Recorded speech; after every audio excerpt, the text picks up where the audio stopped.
Hey guys, welcome back to Sports Talk with Mac, the show that's anything and everything sports. I'm Mac, and this is a great time of the year. March Madness, St. Patty's Day is in a couple of days. Today I'm going to do my Elite 8 picks. I'm not going to go through my entire bracket, that would take way too long. Um, for the first matchup in my Elite 8, this is only mine. Uh, I have Ohio State versus Syracuse, Duke versus UConn, Kansas versus Notre Dame, and St. John's versus Pitt. That's my Elite Eight. And then from there, I have Ohio State, Duke, St. John's, which is my oddball. I know I said I liked Pitt the other day, but I do think St. John's will beat them. And Kansas rounding out my Final Four. Yeah, I have three number one seeds. It's whatever. And then I have Duke winning the tournament. I think Duke is just the most well-rounded team in basketball. I don't think there would be any contest if Kyrie Irving were to have come back from his toe injury. But that's that. I have Duke repeating, the first team since Florida of 0506 to repeat. Uh, Sorry, I'm only doing my Elite Eight, but I don't want to have to take up the entire time doing that. I think the big snubs on the tournament were definitely St. Mary's. I think they were snubbed big time, and Virginia Tech. Two good teams that didn't make the tournament. St. Mary's was like 25-8. I mean, maybe they didn't have the best RPI. I'm not 100% on that, but I think they should have made it. Colorado was apparently one of the first four teams out, but they didn't challenge anybody at a conference, so I think they kind of wrote their own death ticket. I don't really think Colorado was snubbed big time. Some more lockout news. The NFLPA recommended to the top 17 prospects that they boycott the NFL draft. They said it's their decision. It's a little bit of clarity coming out of there. I still don't think, from what they said the other day, that apparently they said that they should boycott the draft. I don't think that's a good PR move. Um, Bad move by the players.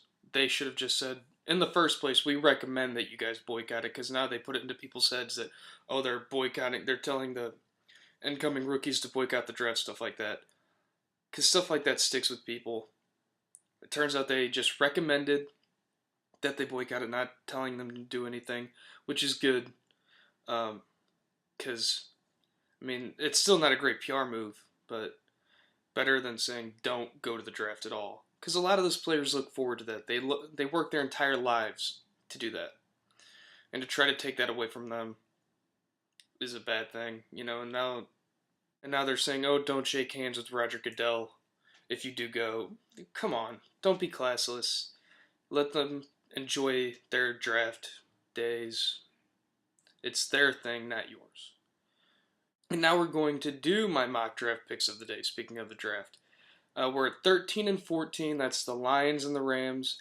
I have the Lions taking Gabe Kamiri from Wisconsin. This is kind of a reach because a lot of people have Nate Solder going there or things like that. But Nate Solder isn't really an NFL ready prospect. Gabe Kamiri can go in on day one and start. The Lions need to protect Matthew Stafford. That should be their number one priority. Because if they want him to be able to play, because he's had so many injuries to the shoulder, the poor kid, you know, you need to protect him. Gabe Kamiri can come in, start right away at the tackle spot, and make them that much better. And for the Rams, I really hope that this happens. I doubt that it will now. I have the Rams taking Julio Jones. I'm a huge Rams fan. I breathe Rams football. But it's not looking like it'll happen. His showing at the Combine, he still might go to Washington at 10, possibly Houston at 11, but there's still a chance that we can get him. And if we don't, I recommend that the Rams trade down to the mid-20s, try to get a second-round pick 2. And then, round 1, we can go defensive tackle, like possibly Stephen Paella. And then second round, we can have 2 second-round picks, and we can go like Ryan Williams and Titus Young if we're able to get both of them. Just a thought. And then round 3, we can possibly get a guy like Bruce Carter to play outside linebacker, because that's another weak spot.